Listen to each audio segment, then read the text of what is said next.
Welcome students. Model paper number second solve कर रहे थे हम, जिसमें जो एक एक नंबर वाले क्वेश्चंस हैं, question number first, question number second and question number third, ये तीनों क्वेश्चन हमने पिछली वीडियो में सॉल्व किए थे। आज हम जो इसके 2 नंबर वाले क्वेश्चंस हैं वो सॉल्व करना स्टार्ट करेंगे। तो जो खंड ब जहाँ से स्टार्ट है, ये 2 नंबर वाले क्वेश्चंस आज सारे हम इस वीडियो में सॉल्व करेंगे। तो फर्स्ट क्वेश्चन ही है, देखो इसका कि सिद्ध कीजिए कि 1/√2 एक अपरिमेय संख्या है। तो ये वाले जितने भी सवाल है, अपरिमेय संख्या अगर किसी को भी सिद्ध करना है तो इसका एक फिक्स पैटर्न है। तो किस तरह से लिखना है हमको वो देखेंगे। उससे पहले जिन्होंने वो फर्स्ट पार्ट नहीं देखा है इन 3 क्वेश्चंस का जो हमने यहाँ पे सॉल्व किए हुए हैं, तो वो ज़रूर देखें। जो चैनल को पहली बार विजिट कर रहे हैं, पहली बार ये वीडियो देख रहे हैं, तो चैनल को सब्सक्राइब जरूर करें। तो देखो फिक्स पैटर्न है इसका, किस तरह से सॉल्व करेंगे।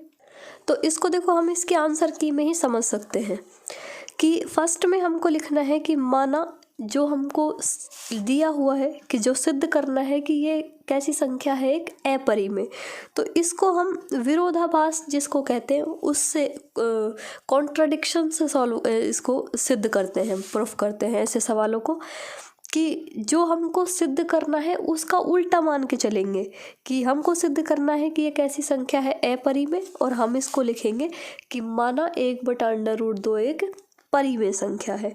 परिमेय संख्या है तो किसी भी परिमेय संख्या को 2 पूर्णांकों के अनुपात में लिख सकते हैं। तो हम लिखेंगे कि माना 2 पूर्णांक है a और b, तो हम लिख सकते हैं। अब इस 1/√, देखो 1/√2 को थोड़ा सा चेंज करके हमने लिखा है कि 1/√2, इसको √2 से ऊपर नीचे मल्टीप्लाई कर दिया तो ये आ गया √2/2। तो इसको हमने लिख लिया कि ये जो √2/2 है ये किसके बराबर है, a/b के, जहाँ पे a भी पूर्णांक है और b भी पूर्णांक है। पूर्णांक मतलब जो पूरा अंक होता है, पूर्णांक वाली संख्या है कि अब पूर्णांक है तो 2 पूर्णांकों का जो अनुपात होता है वो हमेशा परिमेय संख्या होती है। तो अब हमने इसको कि ये √2 जो है इसको हमने लिख दिया, ये 2 को इधर मल्टीप्लाई करके कि √2 बराबर 2a/b। अब क्योंकि ये √2/2 को हमने लिखा था a/b, इसका मतलब ये परिमेय संख्या है, ये परिमेय संख्या है। तो ये जो 2a/b, क्योंकि 2 पूर्णांकों का भागफल एक परिमेय संख्या होती है, इसलिए ये जो 2a/b है ये भी कैसी होगी, परिमेय संख्या। अब परिमेय संख्या इसका मतलब इसको हमने किसके बराबर लिखा था, √2 के। इसका मतलब ये परिमेय है और ये इसके बराबर है तो ये भी परिमेय होगी। तो इसका मतलब है कि √2 भी परिमेय संख्या होगी। लेकिन हम ये जानते हैं कि ये जो संख्या होती है √2, ये कभी भी परिमेय नहीं होती है, ये संख्या कैसी है, अपरिमेय है। इसलिए हमने जो माना वो गलत माना था और हम लिख सकते हैं कि अतः 1/√2 भी एक अपरिमेय संख्या है। अगला देखो, अगला क्वेश्चन है x² - 3 के शून्य ज्ञात कीजिए और शून्य को तथा गुणांकों के बीच संबंध की सत्यता की जांच कीजिए। तो इसके शून्यक x² - 3 बराबर 0, इसके शून्यक हम निकालेंगे। तो शून्यक कैसे निकलते हैं देखो, या फिर इसको fx लिख सकते हैं, fx बराबर x² - 3। इसको लिख सकते हैं x - √3 और x + √3, क्योंकि ये x² - a² वाली फॉर्म है। तो यहाँ पे हम इसको लिख सकते हैं x - √3 बराबर 0 या x + √3 बराबर 0। तो x का एक मान आया √3 और x का दूसरा मान आया -√3। अतः शून्यक अल्फा बराबर √3 और बीटा बराबर -√3। अब बहुपद के गुणांक, बहुपद के शून्यक हमने निकाल लिए, गुणांक तो हम यहीं से देख के बता सकते हैं। गुणांक क्या होते हैं, a बराबर 1 है x² का गुणांक, b बराबर x का गुणांक, x यहाँ पे है ही नहीं तो b 0 और c बराबर -3। अब 4 चीज़ें निकालनी होती है हमको, एक अल्फा प्लस बीटा और एक माइनस बी बटा ए या बी बटा ए निकाल लेते हैं। एक हम निकालेंगे अल्फा इंटू बीटा और एक सी बटा ए। तो ये चार चीज़ें निकालनी है। अल्फा प्लस बीटा तो अल्फा √3 और बीटा माइनस √3 ये बराबर आया 0। बी बटा ए यानी कि 0/1 ये भी आया 0। It implies alpha plus beta बराबर माइनस बी बटा ए। तो एक रिलेशन ये सिद्ध हो गया। अगला रिलेशन है अल्फा इंटू बीटा यानी कि √3 गुणा माइनस √3 तो ये आ गया माइनस का 3। सी बटा ए -3/1 तो ये भी आ गया -3। It implies alpha into beta बराबर C/A। ये दो रिलेशन है जो सिद्ध करने होते हैं। शून्यक हमको निकालने पड़ते हैं और गुणांक हम समीकरण में से देख के लिख सकते हैं। समीकरण को हल कीजिए तो बहुत सारे तरीके हैं हल करने के। 7x - 15y बराबर 2 ये समीकरण नंबर 1 और x + 2y बराबर 3 ये समीकरण नंबर 2। समीकरण 2 से देखो प्रतिस्थापन से सॉल्व करेंगे हम इसको। समीकरण 2 से हम लिख सकते हैं x बराबर 3 - 2y। तो यहाँ पे हम इसको नाम दे देते हैं समीकरण नंबर 3। x का मान समीकरण 3 से हमने कहाँ से निकाला 2 से, तो अब 2 से निकाल के 1 में रख देंगे। 1 में रखने पर कि प्रतिस्थापन विधि से कैसे हल करते हैं कि दो समीकरण है, किसी भी एक से x या y का मान निकाल लेंगे और उसको कहाँ रख देंगे दूसरी में। तो देखो रखेंगे इसको। तो पहली समीकरण है 7, x की जगह हम लिखेंगे 3 - 2y बराबर -15y बराबर 2 और हल करेंगे इसको। तो ये आया 7 × 21 इनको गुणा कर लेंगे। 7 × 21 -7 × 14y -14y और -15y और बराबर जो 2 यहाँ पे लिखा हुआ है ये बराबर का 2 ऐसे कैसे, तो ये बराबर में 2। अब देखो और सरल करेंगे। ये हो गए माइनस, इसको उधर ले जाएंगे तो ये -29y और ये इधर हो जाएगा 2 - 21 बराबर -19। ये माइनस से माइनस तो हो जाएगा कैंसिल और y बराबर आ गया 19/29। तो ये तो आ गया y का मान। अब y का मान हम समीकरण 1 में रख देंगे। समीकरण 1 में रखने पर समीकरण 1 क्या है, समीकरण 1 थी 3 में रखेंगे हम। 3 है x बराबर 3 - 2y, x बराबर 3 - 2y, y की जगह रख देंगे 19/29। तो x का मान आ जाएगा हमारे पास 3 - 38/29 और इसको हम हल करेंगे तो ये मान आएगा हमारे पास 49/29। ये इसको क्रॉस मल्टीप्लाई करके और घटा देंगे तो ये मान आ जाएगा 49/29।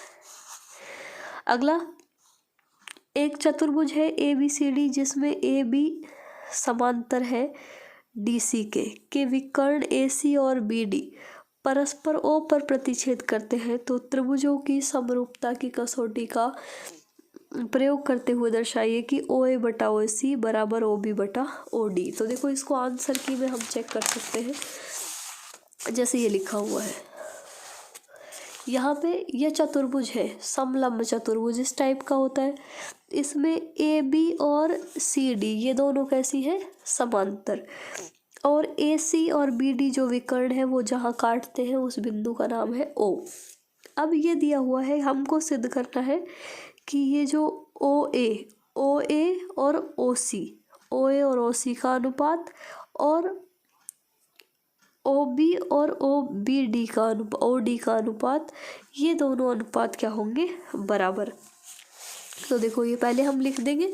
ये वाले जितने भी सवाल हैं इनको लिखने का तरीका क्या होता है कि पहले हम जो दिया है वो लिखते हैं, फिर जो सिद्ध करना है वो लिखते हैं और बाद में क्वेश्चन का हल लिखते हैं।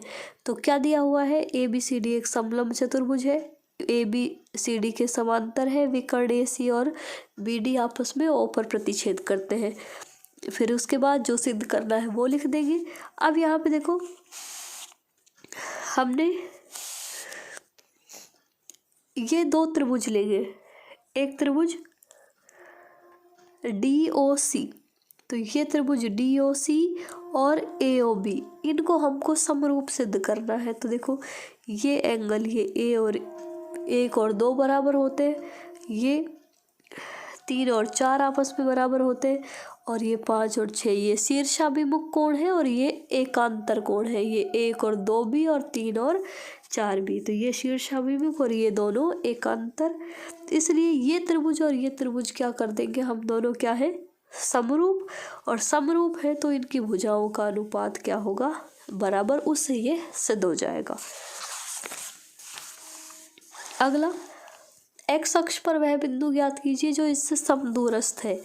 तो यहाँ पे हम लिखेंगे कि माना एक्स अक्ष पर बिंदु P x, 0 है। एक्स अक्ष पर जो भी बिंदु होगा उसका y निर्देशांक 0 होता है, और इसको हम मान लेते हैं कि ये A है और ये B है। तो यहाँ पे हम लिखेंगे PA बराबर PB। तो ये P एक्स अक्ष से दो, इस बिंदु से ये दोनों बिंदु समदूरस्थ यानी कि समान दूरी पर है, तो दोनों की लंबाई बराबर होगी। तो अब देखो यहाँ पे हम दूरी निकालेंगे इनकी, P से A तक की दूरी, तो निर्देशांक को घटा देते हैं कि x माइनस 2 का स्क्वायर और प्लस 0 प्लस 5 का स्क्वायर बराबर होगा x प्लस 2 का स्क्वायर और 0 माइनस 9 का स्क्वायर।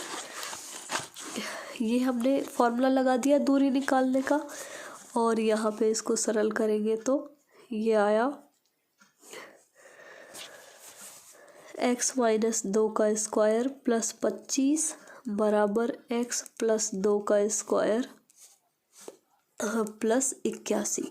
वर्ग कर देंगे, अंडर रूट हटाना है, तो वर्ग करने पर ये आएगा x माइनस 2 का स्क्वायर प्लस 25 बराबर x प्लस 2 का स्क्वायर प्लस 81। ये हुआ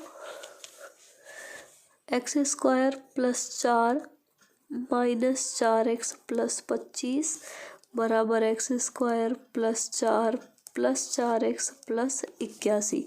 ये एक्स स्क्वायर और 4 तो कैंसिल हो जाएंगे, इसको इधर ले आएंगे, ये माइनस के 8x बराबर 81 माइनस 25, और ये बचेंगे यहाँ पे 56।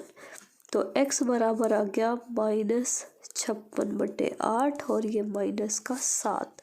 अतः बिंदु P -7,0 होगा। ये है अगला सवाल। कॉट A बराबर 8/15, इस 15 को इधर ले आएंगे। कॉट A होता है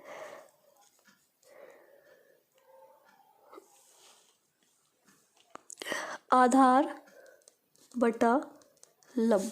तो यहाँ पे छोटा सा त्रिभुज बनाएंगे एक, कि ये समकोण त्रिभुज है, इसमें आधार है 8 और लंब है 15। तो पहले तो पाइथागोरस प्रमेय लगाएंगे, पाइथागोरस प्रमेय से। पाइथागोरस प्रमेय कहती है कि ए बी और सी, ये जो ए सी का स्क्वायर है ये ए बी के स्क्वायर और बी सी के स्क्वायर के बराबर होगा। तो ये 8 का स्क्वायर और 15 का स्क्वायर, ये 64 और ये 225, ये हो जाएंगे 289 और ये 289 17 का वर्ग होता है, इसलिए AC बराबर 17 सेंटीमीटर। ये 17 AC 17 आ गई और ये मान आया 17। अब हमको चाहिए साइन A। साइन A होता है लंब बटा कर्ण।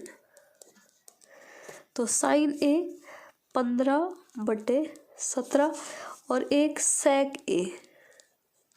सेक A होता है कर्ण बटा आधार, तो ये हो जाएगा 17/8। इस तरह से ये मान निकाल सकते हैं। अगला देखो, एक मीनार क्षैतिज तल पर खड़ी है। सूर्य के उन्नतांश कोण 30 डिग्री पर मीनार की छाया सूर्य के उन्नतांश कोण 60 डिग्री पर मीनार की छाया से 45 मीटर अधिक है, तो मीनार की ऊंचाई बताइए। तो इस तरह समझ सकते हैं कि ये कोई मीनार है जिसकी ऊंचाई है h। अब 60 डिग्री पे जो इसकी छाया बनती है, मान लिया ये बनती है x, वो 30 डिग्री पे जो छाया बनती है वो है इससे 60 डिग्री वाली से 45 और अधिक, यानी कि यहाँ से जो बनी इससे 45 और अधिक बनेगी। तो मीन्स ये टोटल हो गई 45 प्लस x। इसको हम लिख सकते हैं त्रिभुज ABC में। ABC में ये लंब है और ये आधार है, तो tan थीटा लेंगे। tan 60 डिग्री बराबर h/x। तो यहाँ पे ये √3 होता है मान इसका, h/x। इट इम्प्लाइज जो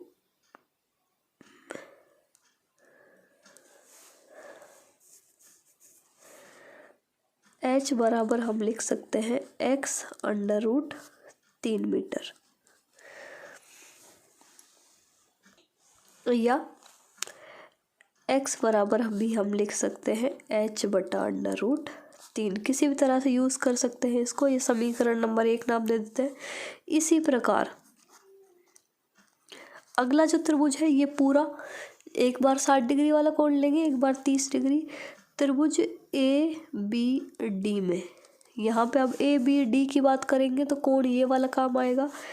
tan 30 डिग्री बराबर होगा h/45 प्लस x के, तो ये होता है 1/√3 बराबर h/45 प्लस x।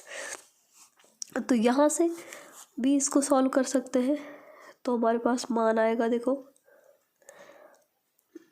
√3h बराबर 45 प्लस x का मान हम समीकरण 1 से रख सकते हैं कि समीकरण 1 से √3h बराबर 45 प्लस और ये x का मान है h/√3। √3 से पूरी समीकरण को गुना कर देंगे तो ये आएगा 3h बराबर 45 √3 प्लस h। ये h को इधर ले आएंगे तो ये आ जाएगा 3h माइनस h बराबर 45 √3। इट इम्प्लाइज 2h बराबर 45 √3 और इट इम्प्लाइज h बराबर 45 √3 बटा 2। तो और इसको आधा कर सकते हैं 22.5 √3, और इसके आगे भी चाहे तो इसका मान रख सकते हैं, नहीं तो ये यहाँ पे आंसर करेक्ट है। अगला, सिद्ध कीजिए कि स्पर्श बिंदु से स्पर्श रेखा पर खींचा गया लंब वृत्त के केंद्र से होकर जाता है।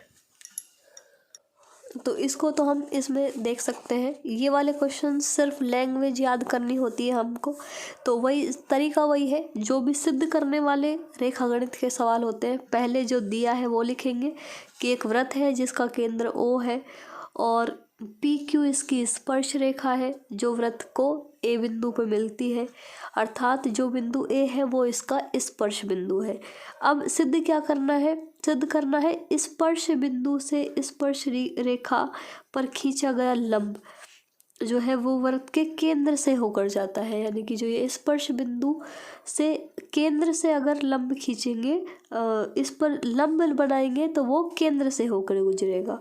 अब यहाँ पे हमने इस लाइन को मिला दिया और इसके ये जो 2-4 लाइन है इनको याद करना है कि क्योंकि ओ ए वृत्त की त्रिज्या है तथा पी क्यू इस पर स्पर्श रेखा है जिसमें ए स्पर्श बिंदु है, इसलिए ये कोण भी ये स्पर्श बिंदु है, यहाँ पे लंब डालेंगे तो ये कोण भी 90 बनेगा और ये ओ ए पी और ओ ए क्यू ये दोनों ही कैसे बनेंगे 90 डिग्री के कोण बनेंगे। वृत्त के किसी बिंदु पर स्पर्श रेखा और इस स्पर्श बिंदु पर त्रिज्या क्या होती है, एक दूसरे के लंबवत होती है, इसलिए ये इसके केंद्र से भी होके गुजरेगा। इस तरह से ये 2-3 लाइन है, इनको याद करना है सिर्फ इसमें। अगला सवाल देखो, एक ठोस पर ये सवाल रह गया, क्वेश्चन नंबर 12। 15 सेंटीमीटर त्रिज्या वाले एक वृत्त की कोई जीवा केंद्र पर 60 डिग्री का कोण अंतरित करती है, तो संगत लघु और दीर्घ वृत्तखंड के क्षेत्रफल। तो 2 फॉर्मूले हैं वो, जिससे देखो ये भी हम यहाँ पे देख सकते हैं कि कोई वृत्त है और इस वृत्त में ये इसका केंद्र है, त्रिज्या है 15 सेंटीमीटर की, तो उससे जो त्रिज्या वृत्तखंड बनेगा, वृत्तखंड यानी कि ये त्रिज्य खंड का क्षेत्रफल भी बताना है और वृत्तखंड का भी बताना है। त्रिज्य खंड तो ये पूरा है और वृत्तखंड सिर्फ ये है, तो इसमें मान दिए हुए हैं हमारे पास, उनको हम लिख सकते हैं कि r बराबर है 15 सेंटीमीटर, थीटा बराबर है 60 डिग्री। और तो यहाँ पे हमको डायरेक्ट यहाँ पे लिख सकते हैं कि लघु वृत्तखंड का क्षेत्रफल और क्या पूछा है, लघु और दीर्घ दोनों वृत्तखंड का क्षेत्रफल पूछा है। तो लघु वृत्तखंड का क्षेत्रफल, तो लघु त्रिज्य खंड का क्षेत्रफल और समबाहु त्रिभुज का क्षेत्रफल, इस तरह से इसको कर सकते हैं हम। फॉर्मूले हैं हमारे पास, उन पे मान रख देंगे और मान रख के ये आंसर आ जाएंगे दोनों के। और अगला क्वेश्चन है इसका,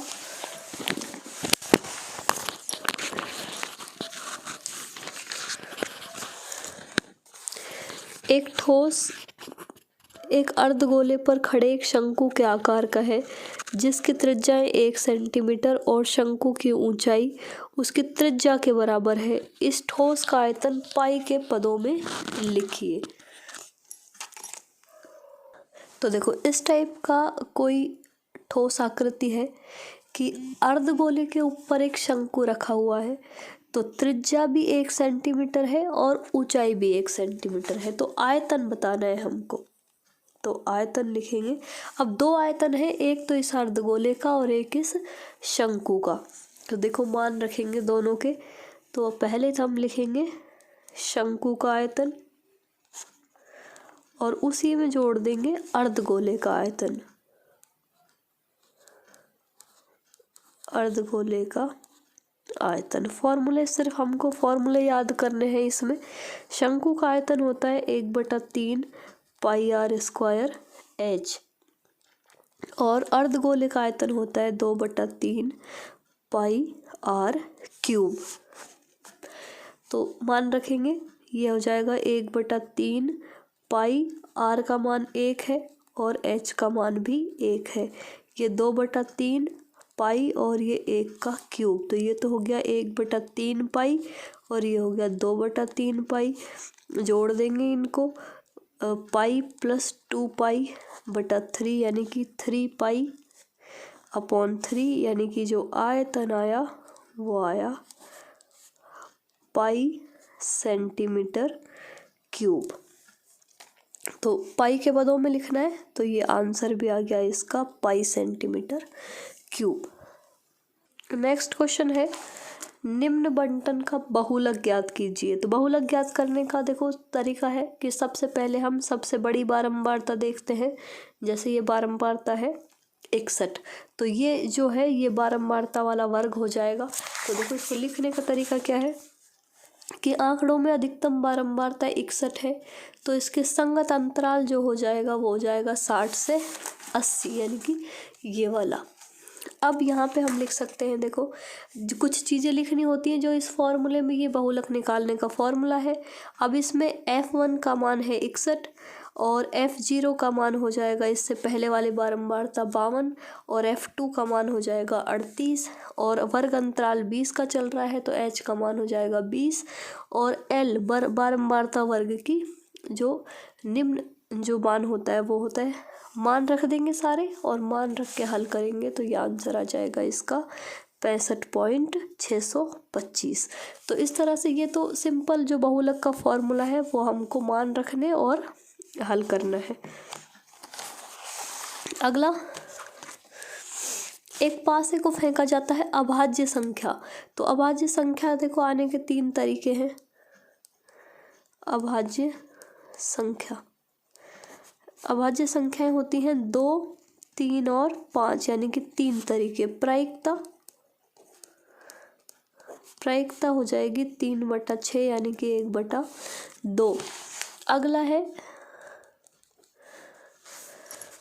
2 और 6 के बीच स्थित कोई संख्या, तो 2 और 6 के बीच संख्या।